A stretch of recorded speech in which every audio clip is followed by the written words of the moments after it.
Assalamualaikum warahmatullahi wabarakatuh. Ya, bagaimana kabar kalian teman-teman? Semoga sehat selalu ya. Sebelum mengawali pembelajaran kita hari ini, mari kita berdoa terlebih dahulu. Bismillahirrahmanirrahim. Rabbi shrah li sadri wa yassir li amri wahlul 'uqdatam min lisani yafqahu qawli. Amin. Alhamdulillahirabbil alamin. Puji syukur kehadirat Allah Subhanahu wa taala karena pada hari ini kita dapat berkumpul atau bertemu dalam video ini dalam keadaan sehat walafiat.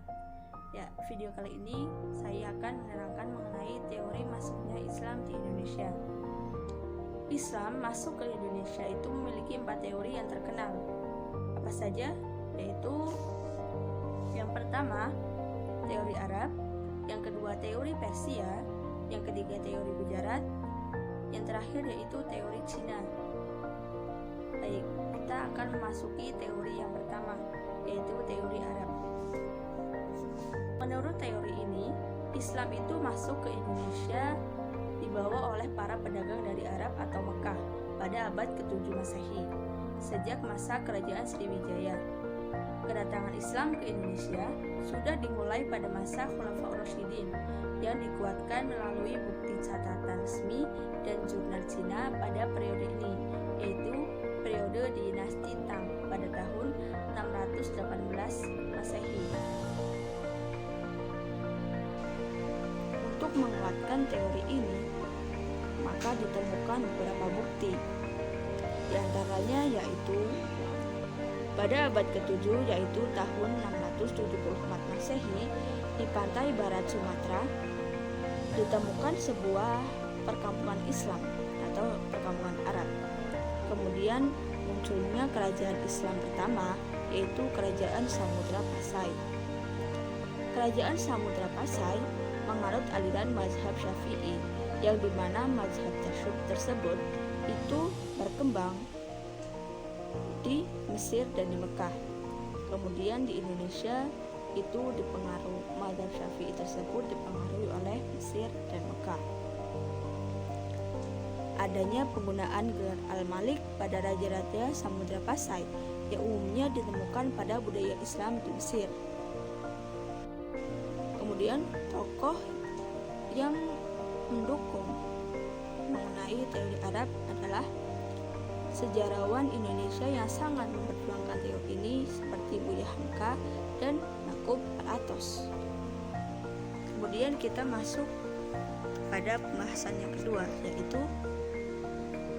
teori Persia.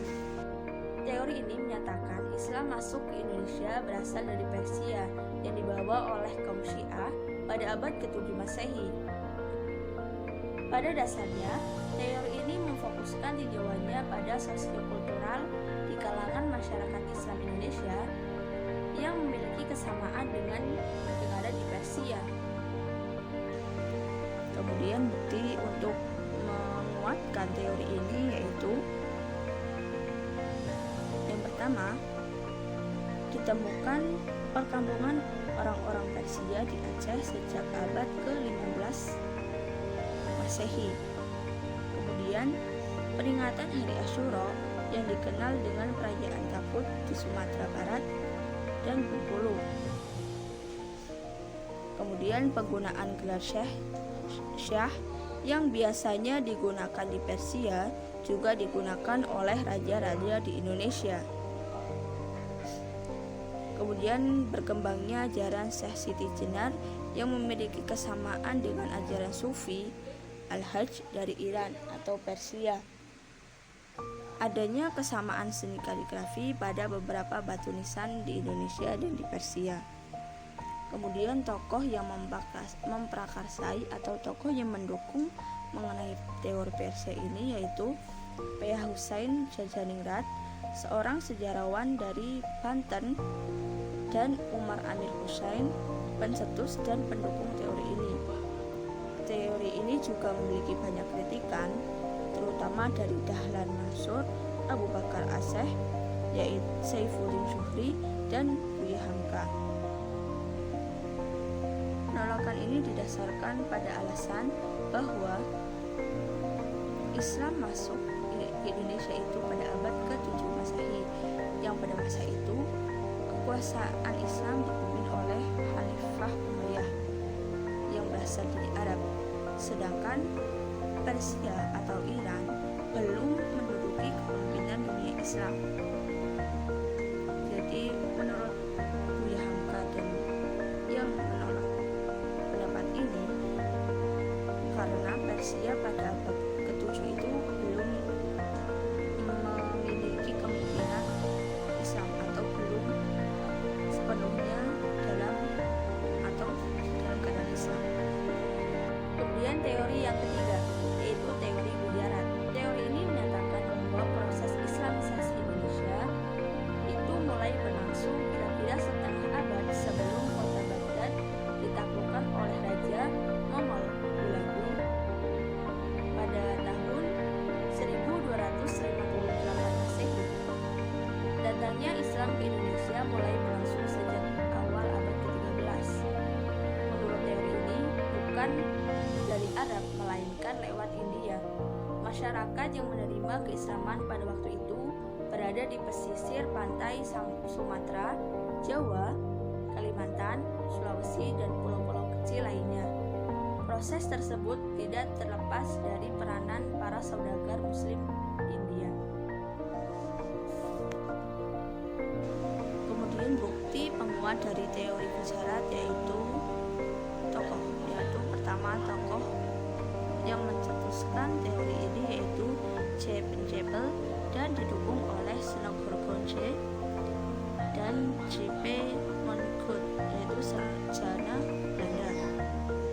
Kemudian bukti temuannya yaitu batu nisan Sultan Malik As-Saleh, raja dari Samudra Pasai, yang memiliki kemiripan dengan batu nisan lain yang ditemukan di makam Maulana Malik Ibrahim di Gresik atau Jawa Timur, yang memiliki bentuk yang sama dengan batu nisan Umal Ibnu Al-Zaruni yang terdapat di Jambar atau Gujarat.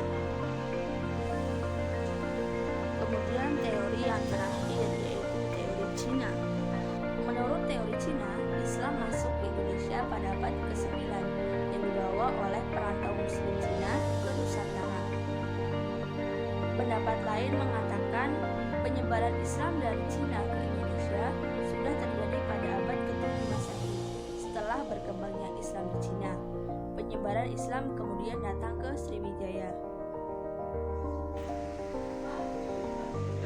Untuk menguatkan teori Cina tersebut, maka ada bukti-bukti penguatnya.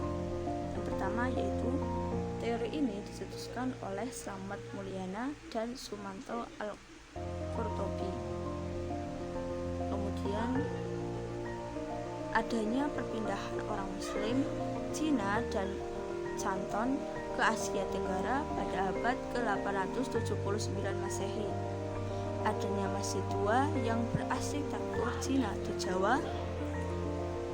Kemudian raja pertama Demak yang merupakan keturunan Cina yaitu Raden Patah. Yang terakhir yaitu pelabuhan di Nusantara pertama kali diduduki oleh pendagang Cina. Pendagang Cina pertama kali yaitu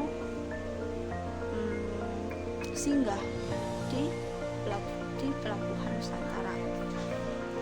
Di keempat penjelasan teori masuknya Islam ke Indonesia dapat diambil kesimpulan bahwa pada dasarnya semua teori tersebut memiliki kelemahan dan kelebihannya masing-masing.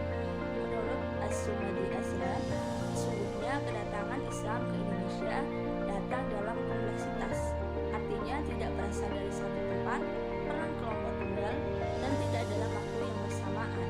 Ya, sekian penjelasan dari saya. Semoga apa yang sudah saya sampaikan dapat bermanfaat bagi kalian semua dan dapat menambah wawasan mengenai sejarah masuknya Islam ke Indonesia. Sekian, wassalamualaikum warahmatullahi wabarakatuh.